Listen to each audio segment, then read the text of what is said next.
नमस्कार, KP news 2027 में आपका स्वागत है। मैं अश्विनी आपके साथ। आइए सबसे पहले एक नजर डालते हैं अब तक के मुख्य समाचारों पर।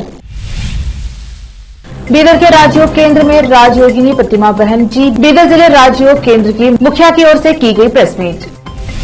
आज बीदर जिले के health and family welfare department and education communication division Bidar की ओर से एक दिवसीय नेशनल हेल्थ प्रोग्राम किया गया आयोजित।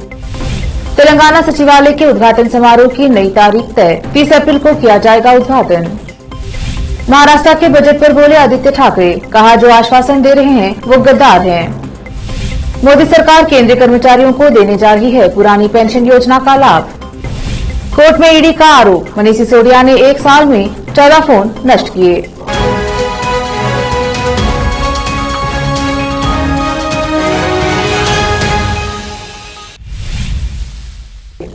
अब समाचार विस्तार से। बीदर में हाउसिंग बोर्ड में स्थित राजयोग केंद्र में राजयोगिनी प्रतिमा बहन जी बीदर जिले राजयोग केंद्र की मुखिया की ओर से एक प्रेस मीट आयोजित की गई, जिसमें प्रतिमा बहन जी ने बताया कि ईश्वरैया विश्वविद्यालय के 5वें केंद्र का उद्घाटन 16 मार्च को शाम 5 बजे बामनकेरी ग्राम कुंजा लेआउट ओम नगर में किया जा रहा है, जिसके मुख्य अतिथि कृषि विभाग के राज्य अध्यक्ष राजू भाई जी रहेंगे। इनके अलावा बीदर के विधायक रहीम खान, बीदर दक्षिण के विधायक बंडप्पा खाशमपुर, हुमनाबाद के विधायक राजशेखर पाटिल उपस्थित रहे। इस संबंध में 16 मार्च को सुबह 10 बजे बीदर के जनवाड़ा रोड पर पावन धाम में कृषियों के लिए कार्यक्रम भी आयोजित किया जा रहा है। प्रतिमा बहन जी ने बताया कि ईश्वरैया विश्वविद्यालय संस्था 87 वर्षों से विश्व में काम कर रही है और 55 वर्ष से बीदर में काम कर रही है। इस अवसर पर इनके साथ गुरुदेवी बहन जी और दूसरे उपस्थित रहे। केपी न्यूज के संवाददाता असलम खान और कैमरामैन संतोष का कवरेज। जीवन के अंदर मनुष्य के जीवन में चारों तरफ समस्याएं हैं, समस्याओं से मानव घिरा हुआ है और ये समस्याओं से मुक्ति प्राप्त करने का मात्र एक साधन उपाय है राजयोग। राजयोग अर्थात आत्मचिंतन के द्वारा परमात्मा के साथ मन और बुद्धि से कनेक्ट होना और अपनी आध्यात्मिक शक्तियों का जागृत करना, क्योंकि आध्यात्मिकता के द्वारा ही हमें एक स्पिरिचुअल सॉल्यूशन मिलता है और हम जीवन के अंदर आने वाली अनेक परिस्थितियों के ऊपर विजय प्राप्त कर सकते हैं। जहाँ देखो जिसे देखो तनाव ही तनाव नजर आता है। मानव के जीवन की सबसे पहली आवश्यकता उसके मन की सच्ची खुशी है और आज मनुष्य इस खुशी को गुमा चुका है। तो ईश्वरीय विश्वविद्यालय जो पिछले 87 वर्षों से सारे विश्व में कार्य कर रही है, बीदर में 55 वर्षों से ये ईश्वरीय विश्वविद्यालय का कार्य चालू है। बीदर जिले में लगभग 50 से भी ज़्यादा इस ईश्वरीय विश्वविद्यालय की शाखाएं हैं, जहां सभी ग्रस्त में रहने वाले भाई बहनें आकर के राजयोग के अभ्यास के द्वारा जीवन में सुख और शांति का अनुभव करते हैं, विकारों से और व्यसनों से मुक्ति को प्राप्त करते हैं। बीदर में हम सभी जानते हैं आज तक 4 अलग अलग दिशाओं में केंद्र चलते हैं, बाकायदे 4 केंद्र हैं। अभी ये ईश्वरीय विश्वविद्यालय बीदर में एक 5वें केंद्र का उद्घाटन करने जा रही है और वो केंद्र मामनकेरा के पास जो ज्ञान सुधा स्कूल है, कुंज के लेआउट में ओम नगर में इस केंद्र का उद्घाटन होने जा रहा है मार्च की 16 तारीख को। ओम नगर कुंज के लेआउट में मार्च की 16 तारीख को शाम को 5 बजे। और इस कार्यक्रम में हम सभी बीदर के नागरिक भाई बहनों का बहुत बहुत बहुत बहुत हार्दिक आवाहन करते हैं, ईश्वरीय निमंत्रण देते हैं। आप सभी मीडिया भाई बहनों को भी इस कार्यक्रम में उपस्थित रहने के लिए हार्दिक ईश्वरीय निमंत्रण है। कार्यक्रम के उद्घाटन के लिए हमारे बीदर जिले के अनेक वीआईपीज हैं, जिसको हम आगे बहन गुरुदेवी से सुनेंगे। परंतु विशेष ये विश्वविद्यालय का मुख्यालय, अंतर्राष्ट्रीय मुख्यालय माउंट आबू, वहाँ से कृषि विभाग के उपाध्यक्ष आदरणीय राजयोगी ब्राता राजू भाई जी पधार रहे हैं। उनके कर कमलों से ये केंद्र का उद्घाटन है और वो कृषि विभाग के उपाध्यक्ष होने के कारण इंटरनेशनल स्पीकर है। तो 16 तारीख को सवेरे यहाँ पावन धाम केंद्र पर जनवाड़ा रोड पे कृषियों का फार्मर्स का एक सुंदर कार्यक्रम रखा है, जिसका भी आपको आगे गुरुदेवी बहन विस्तार से समाचार देंगे। आप सभी मीडिया भाई बहनों को दोनों कार्यक्रम में आने के लिए हार्दिक ईश्वरीय निमंत्रण है। आगे गुरुदेवी बहन आपको विस्तार से बताएंगे। आज शुक्रवार 10 मार्च को बीदर के डिस्ट्रिक्ट हेल्थ ऑफिस में बीदर जिले के health and family welfare department and education communication division Bidar की ओर से मीडिया कर्मियों के लिए एक दिवसीय नेशनल हेल्थ प्रोग्राम आयोजित किया गया, जैमें मुख्य अतिथि डॉक्टर राजशेखर पाटिल, डॉक्टर किरण पाटिल, वार्ता कार्यालय कर्मचारी कृष्णा मुख्य अतिथि रहे। इस अवसर पर दीप जलाकर इस कार्यक्रम का उद्घाटन किया गया और सभी मुख्य अतिथियों ने हेल्थ के संबंध में बात की। केपी न्यूज के संवाददाता असलम खान और कैमरामैन संतोष का कवरेज। ನಮ್ಮ ಸಂದೇಶಗಳು ಮುಟ್ಟಬೇಕು ಮತ್ತು ಅದರ ಅನುಷ್ಠಾನ ಆಗಬೇಕು, ಪರಿಣಾಮಕಾರಿಯಾಗಿ ಅದರ ಅನುಷ್ಠಾನ ಆಗಬೇಕು ಅಂತಂದ್ರೆ ಅದಕ್ಕೆ ನಮ್ಮ ಮಾಧ್ಯಮ ಮಿತ್ರರ ಪಾತ್ರ ಬಹಳ ಹಿರಿದಾಗಿರ್ತದೆ। ನಮ್ಮಲ್ಲಿ ನಾಲೆಜ್ ಇರ್ತದ, ಆರೋಗ್ಯದ ಬಗ್ಗೆ ನಾವೆಲ್ಲ ಒಂದು ಜ್ಞಾನವನ್ನ ಇರ್ತದೆ, ಅದನ್ನ ನಾವು ಹಂಚ್ಕೋತೀವಿ, ಬಟ್ ಅದು ಜನಸಾಮಾನ್ಯರಿಗೆ ಪ್ರತಿಯೊಬ್ಬ ಮನೆಗೆ ಮುಟ್ಟಿಸಬೇಕಾದ್ರೆ ಅಲ್ಲಿ ತಮ್ಮ ಪಾತ್ರ ಬಹಳ ಮುಖ್ಯವಾಗಿರ್ತದೆ। ಅದಕ್ಕೋಸ್ಕರ ಈಗ ನಿರಂತರವಾಗಿ ತಮಗೂ ಕೂಡ ಈ ಒಂದು ಕಾರ್ಯಾಗಾರಗಳು ಬಹಳ ಅವಶ್ಯಕವಾಗಿರ್ತದ ಅಂತ ನನಗನ್ನಿಸ್ತದೆ, ನಾನು ಭಾವಿಸ್ತೀನಿ। ಯಾಕಂದ್ರೆ ಈಗ ಏನು ಬದಲಾವಣೆಗಳಾಗಿರ್ತವೆ, ಹೊಸ ಹೊಸ ವಿಶ್ಲೇಷಣೆಗಳಾಗಿರ್ತವೆ, ಹೊಸ ಹೊಸ ಆವಿಷ್ಕಾರಗಳಾಗಿರ್ತವೆ, ಅದ್ರ ಬಗ್ಗೆ ಸ್ವಲ್ಪ ಅಪ್ಡೇಟ್ ಆಗೋದು ಮತ್ತೆ ಅದ್ರ ಬಗ್ಗೆ ನಾಲೆಜ್ ಸಿಗೋದು ಬಹಳ ಮುಖ್ಯ ಇರ್ತದೆ। ಸೊ ದಟ್ ನೀವು ಕೂಡ ಅದನ್ನ ಜನಸಾಮಾನ್ಯರಿಗೆ ಒಂದು ಸಾಮಾನ್ಯ ಭಾಷೆಯಲ್ಲಿ ತಲುಪಿಸಬಹುದು, ಅದಕ್ಕೆ ಸಹಕಾರಿಯಾಗಿರ್ತದೆ। ಕಾಂಬ್ಳೆಯವರು ಹೇಳಿದಾಗೆ 44ಕ್ಕೂ ಹೆಚ್ಚು ರಾಷ್ಟ್ರೀಯ ಕಾರ್ಯಕ್ರಮಗಳು ಇವತ್ತಿನ ದಿವಸ ನಾವು ಮಾಡ್ತಾ ಇದ್ದೀವಿ। ರಾಷ್ಟ್ರೀಯ ಆರೋಗ್ಯ ಕಾರ್ಯಕ್ರಮಗಳು ಇದನ್ನ ಮಾಡುವ ಉದ್ದೇಶ, ಗುರಿ ಏನು ಅನ್ನೋದನ್ನ ಅವರು ವಿಸ್ತಾರವಾಗಿ ಹೇಳ್ತಾರೆ। ಸಂಕ್ಷಿಪ್ತವಾಗಿ ಹೇಳಬೇಕು ಅಂತಂದ್ರೆ ಈ ಎಲ್ಲಾ ರಾಷ್ಟ್ರೀಯ ಆರೋಗ್ಯ ಕಾರ್ಯಕ್ರಮಗಳು ಭಾರತ ಸರ್ಕಾರ ಮತ್ತು ಕರ್ನಾಟಕ ಸರ್ಕಾರ ಕೈ ಜೋಡಿಸಿ ಮಾಡುವ ಮುಖ್ಯ ಉದ್ದೇಶ ಅಂತಂದ್ರೆ ನಮ್ಮಲ್ಲಿ ಇರ್ತಕ್ಕಂಥ ಒಂದು ಹೆಲ್ತ್ ಇಂಡೆಕ್ಸ್ ಅನ್ನ ಸುಧಾರಣೆ ಮಾಡಲಿಕ್ಕೆ, ನಮ್ಮ ಜನರಿಗೆ ಪ್ರತಿಯೊಬ್ಬ ಜನರಿಗೂ ಕೂಡ ಆರೋಗ್ಯವಂತ ಬದುಕು ಮಾಡುವುದು ಅವರ ಮೂಲಭೂತ ಹಕ್ಕವಾಗಿರುತ್ತದೆ। ಆ ಒಂದು ಆರೋಗ್ಯ ಸೇವೆ ನೀಡುವುದು ನಮ್ಮ ಕರ್ತವ್ಯವಾಗಿರುತ್ತದೆ। बेंगलुरु से एक बड़ी ही दुखद खबर सामने आई है। यहाँ एक सरकारी बस में आग लगने से उसमें सो रहे कंडक्टर की दर्दनाक मौत हो गई।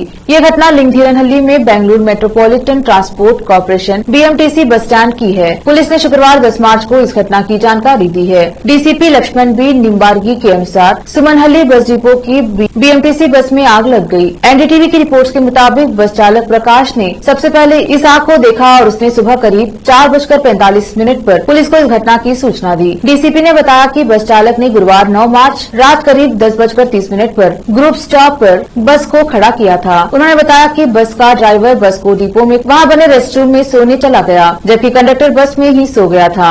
इस दौरान बस में आग लग गई, जिसमें कंडक्टर 80% जल गया और उसकी मौत हो गई। मृतक कंडक्टर की पहचान मुत्तैया स्वामी के रूप में हुई है। आग लगने के कारणों का अभी तक पता नहीं चल पाया है। नवनिर्मित तेलंगाना सचिवालय भवन के उद्घाटन की नई तारीख तय कर दी गई है। आधिकारिक सूत्रों के अनुसार मुख्यमंत्री चंद्रशेखर राव ने आज मंत्रियों और अधिकारियों के साथ दौरा करके सचिवालय के निर्माण कार्य की समीक्षा की। बाद में 30 मार्च को सचिवालय भवन का उद्घाटन करने का निर्णय लिया, जिसकी आधिकारिक घोषणा समय के साथ की जाएगी। शुरुआत में 17 फरवरी को सुबह 11:30 से दोपहर 12:30 के बीच मुख्यमंत्री केसीआर डॉक्टर BR अम्बेडकर सचिवालय भवन का उद्घाटन करने वाले थे, लेकिन MLC चुनाव का कार्यक्रम जारी होने के कारण राज्य में चुनाव आचार संहिता लागू हो गई थी, बस जिसके कारण उस दिन उद्घाटन समारोह रद्द किया गया था और आज नई तारीख पक्की कर दी गई है। केपी न्यूज के संवाददाता असलम खान की विशेष रिपोर्ट। वक्त एक छोटे से ब्रेक का, जल्द लौटेंगे ब्रेक के बाद। लोकल और इंटरनेशनल न्यूज की सबसे बेहतर कवरेज जो आपको रखती है हर पल बाखबर। देश और दुनिया भर की खबर के लिए देखते रहें KP news 24/7। Noor education trust Bidar की ओर से चलाए जाने वाला Noor M.Ed and B.Ed college Bidar, recognised by NCTE Delhi and affiliated to Gulbarga University, Gulbarga. Admission are open for the academic year 2022-23. विशेषज्ञ और सक्षम शिक्षकों द्वारा शिक्षा प्राप्त करने के लिए नूर एमएड एंड बीएड कॉलेज में दाखिला लें और शांत वातावरण में शिक्षा प्राप्त करें। बीदर शहर में बेहतर शिक्षा का एकमात्र केंद्र Noor MEd and BEd college, Shahpur gate, Bidar. Phone numbers 9945283920, 8482221297।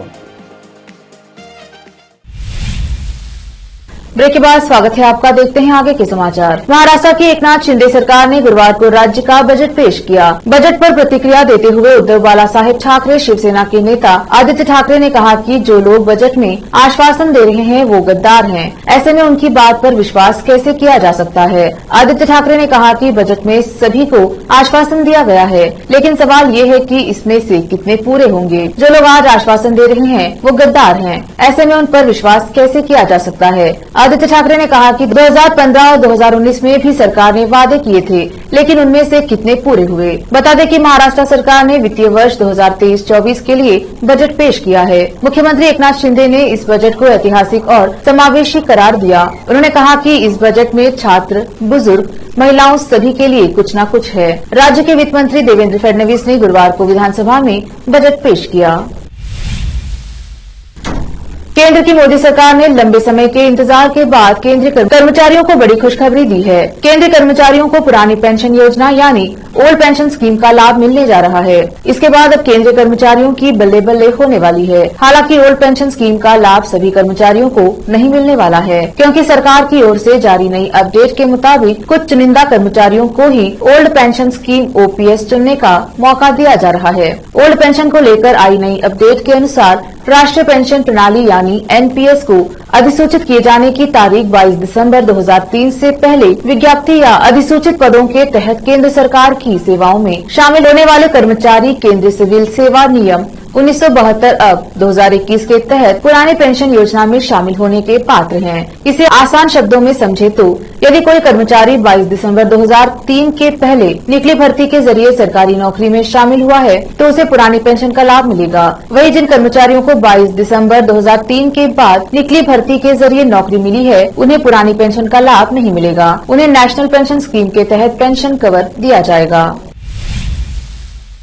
Delhi के पूर्व उप मुख्यमंत्री मनीष सिसोदिया की जमानत याचिका पर आज सुनवाई है। ईडी मनीष सिसोदिया को लेकर राउस एवेन्यू कोर्ट पहुंच गई है। ईडी ने मनीष सिसोदिया की 10 दिन की रिमांड मांगी है। ईडी के वकील ने कोर्ट में कहा है कि साउथ ग्रुप को फायदा पहुंचाने के लिए एक्सपर्ट कमेटी की सिफारिशों को नजरअंदाज किया गया। होलसेलर के लाभ को बढ़ाया गया। उसके लिए पुरानी शराब नीति में बदलाव किए गए। शराब नीति पर जनता की राय लेने महज एक नजर का धोखा था। ईडी 5 से 12% प्रॉफिट मार्जिन किया गया। सिसोदिया के वकील ने कहा कि अगर गोवा चुनाव में आपको पैसा देने की बात विजय नायर की तरफ से कही गई तो इसमें सिसोदिया कहाँ है। सिसोदिया के वकील ने कहा कि राजेश जोशी ने अपने बयान में एक जगह कहा था कि 30 करोड़ कैश लिया, गोवा चुनाव में 5 लाख, सर्वे के काम के लिए कुछ हजार रुपए लिए। मनीष सिसोदिया के वकील ने कहा कि बुच्ची बाबू के जिस बयान का जिक्र ईडी कर रही है उस समय बुच्ची बाबू CBI की हिरासत में था। जांच एजेंसी जितना जीरो जोड़ना चाहे जोड़ सकती है, लेकिन सजा को नहीं बढ़ा सकते। ईडी ने कहा कि डिजिटल साक्ष्यों को नष्ट करने का मकसद जांच को भटकाना था। ईडी ने कहा कि मनीष सिसोदिया ने 1 साल के भीतर 14 फोन को नष्ट किया, दूसरे नाम पर सिम कार्ड और फोन को खरीदा।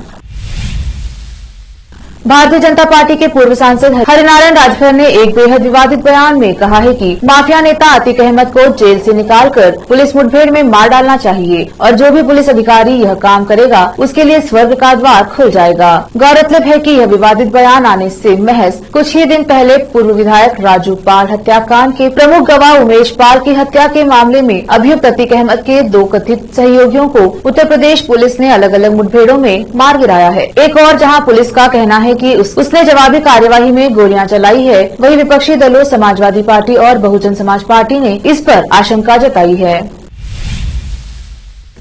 छपरा जिले के बनियापुर निवासी ई सच्चिदानंद राय ने पिछले साल एमएलसी चुनाव निर्दलीय चुनाव जीते थे और अन्य पार्टियों को मात दे दिया था। इनकी चर्चा सबसे अमीर व्यक्ति के रूप में हुई थी। Indian structural engineering company private limited and Ashish hills limited ई लाभार्थी कंपनी है। कंपनी पर ईडी ने रेड की। निवेशकों ने पहले 156 को और 638 करोड़ रुपए की हेराफेरी के आरोप पहले से दर्ज हैं। एफआईआर के आधार पर इन कंपनियों ने उच्च ब्याज दर और कम अवधि में पैसा दोगुना करने का प्रलोभन देकर निवेशकों से पैसे जुटाए थे। यह इससे पहले एमएलसी बीजेपी के टिकट से चुनाव जीते थे। वित्त दिवस सिलीगुड़ी, हावड़ा, आगरा आदि ठिकानों पर छापा मारा गया। छपरा से संत कुमार गोस्वामी की रिपोर्ट। शिक्षकों से शिक्षा व्यवस्था को कैसे ठीक की जाए उस पर विचार विमर्श करने के लिए, क्योंकि बिहार की शिक्षा व्यवस्था काफी बदहाल हो चुकी है और समझ में नहीं आता कि कैसे क्या किया जाए कि हमारे बच्चों को उचित शिक्षा मिल सके सरकारी विद्यालयों में। उसी विषय पर चर्चा करने के लिए यहाँ पर सर जेपी यूनिवर्सिटी में जो 6 साल का सत्र चल रहा है उसको लेकर सर आपका क्या आगे का प्लानिंग रहेगा कि सही ढंग से? जेपी विश्वविद्यालय पूरी तरह से करप्शन का अड्डा बना हुआ है और ये पिछले 3 वर्षों में भारी गिरावट आई है। जब से हरिकेश बाबू यहाँ से वीसी से हटे और नए वीसी आए, उनको एक तरह से यहाँ का जो रजिस्ट्रार जो है उनको अपने चंगुल में ले लिए हैं और रजिस्ट्रार पहले से दागी व्यक्ति है। उनको चार्जशीट भी हुआ था, लेकिन पता नहीं क्या खेल खेले, किसको खुश करके यहाँ पर बैठे हुए हैं। अब पूरी तरह से तानाशाही तरीके से चल रहा है। जेपी विश्वविद्यालय किसी भी तरह से छात्रों के भविष्य के बारे में थोड़ी भी चिंता नहीं करता, वह केवल पैसा बनाने का करप्शन का अड्डा बना हुआ है। शिक्षा व्यवस्था को दुरुस्त करने के लिए कौन कौन से मुद्दा है? पहले तो मास्टर जी जो पढ़ाए बच्चों को, सबसे बड़े मुद्दा ये है कि शिक्षकों से शैक्षणिक कार्य छोड़ के बाकी सब कार्य कराया जाए। मेरा मानना है कि शिक्षक का काम अकेला काम है केवल पढ़ाना। एमएलसी इंजीनियर सच्चिदानंद राय वाकई बहुत रसूख वाले आदमी हैं, जिनका कहना है कि हर जगह मीटिंग में एक ही बात कहते हैं। बिहार में 254 विधायक और जितने भी एमएलसी बिहार में हैं उनके संपत्ति इकट्ठा कर दिया जाए तो अकेले ये उतना औकात रखते हैं। ये चिट फंड मामले में ईडी ने छापा मारा है कई ठिकानों पर, सिलीगुड़ी, बंगाल और 14 जगहों पे छापा मारा है। यह काफी सारे कैश जो है बरामद है। चिट फंड कंपनी जो है से जुड़े हैं तार, इनके ये निवेशकों ने डबल पैसे हो जाएंगे इसको लेकर इस कंपनी में निवेश किया था। उनके एफआईआर के माध्यम से उन्होंने अवगत कराया था। इसके वजह से इनका जो है ईडी ने छापा मारा है। छपरा से केपी न्यूज के लिए संत कुमार गोस्वामी की रिपोर्ट। वक्त एक और छोटे से ब्रेक का, जल्द लौटेंगे ब्रेक के बाद। लोकल और इंटरनेशनल न्यूज की सबसे बेहतर कवरेज जो आपको रखती है हर पल बाखबर। देश और दुनिया भर की खबर के लिए देखते रहें KP news 24/7।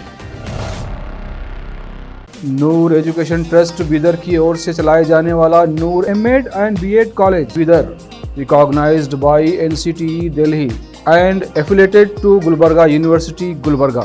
Admission are open for the academic year 2022-23. विशेषज्ञ और सक्षम शिक्षकों द्वारा शिक्षा प्राप्त करने के लिए नूर एमएड एंड बीएड कॉलेज में दाखिला लें और शांत वातावरण में शिक्षा प्राप्त करें।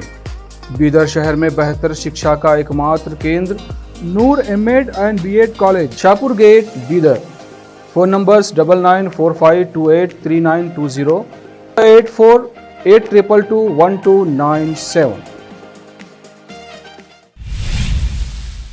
ब्रेक के बाद स्वागत है आपका। देखते हैं आगे के समाचार। भारती सिंह आज टीवी की दुनिया का वो नाम बन चुकी हैं जो किसी पहचान की मोहताज नहीं है। भारती सिंह पिछले कई सालों से अपनी कॉमेडी से ऑडियंस के दिलों में बसी हुई हैं। इस स्टार कॉमेडियन ने टीवी से लेकर सोशल मीडिया तक अपने हुनर का जलवा बिखेरा है। फिर बात चाहे स्टैंड अप कॉमेडी की हो या फिर सोशल मीडिया पोस्ट की या फिर यूट्यूब वीडियोस की, भारती अपने ऑडियंस का मनोरंजन करने में कोई कसर नहीं छोड़ती है। अब भारती सिंह के फैंस के लिए एक बहुत बड़ी खुशखबरी सामने आ रही है। हाल ही में स्टार कॉमेडियन ने पिंकविला को दिए एक इंटरव्यू में खुलासा किया है कि वह करण जौहर की फिल्म रॉकी और रानी की प्रेम कहानी में पति हर्ष लिंबाचिया के साथ नजर आने वाली हैं। करण जौहर की इस फिल्म में ये कपल कैमियो रोल अदा करते नजर आएगी। गुरुवार को उस वक्त हर कोई हैरान हो गया जब दिग्गज अभिनेता, निर्माता, निदेशक सतीश कौशिक का निधन हो गया। उनके निधन से बॉलीवुड फिल्म इंडस्ट्री में शोक का माहौल छाया है। सतीश कौशिक का गुरुवार शाम को मुंबई में अंतिम संस्कार किया गया।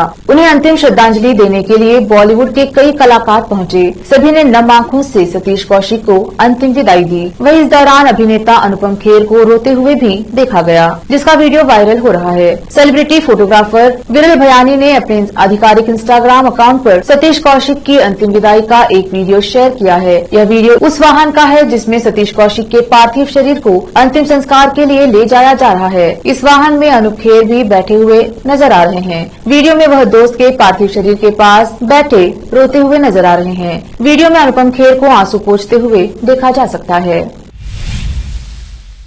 आखिर में फिर एक बार देखते हैं मुख्य समाचार। बीदर के राजयोग केंद्र में राजयोगिनी प्रतिमा बहन जी बीदर जिले राजयोग केंद्र की मुखिया की ओर से की गई प्रेस मीट। आज बीदर जिले के health and family welfare department and education communication division Bidar की ओर से एक दिवसीय नेशनल हेल्थ प्रोग्राम किया गया आयोजित। तेलंगाना सचिवालय के उद्घाटन समारोह की नई तारीख तय, 30 अप्रैल को किया जाएगा उद्घाटन। महाराष्ट्र के बजट पर बोले आदित्य ठाकरे, कहा जो आश्वासन दे रहे हैं वो गद्दार हैं। मोदी सरकार केंद्रीय कर्मचारियों को देने जा रही है पुरानी पेंशन योजना का लाभ। कोर्ट में ईडी का आरोप, मनीष सिसोदिया ने 1 साल में 14 फोन नष्ट किए।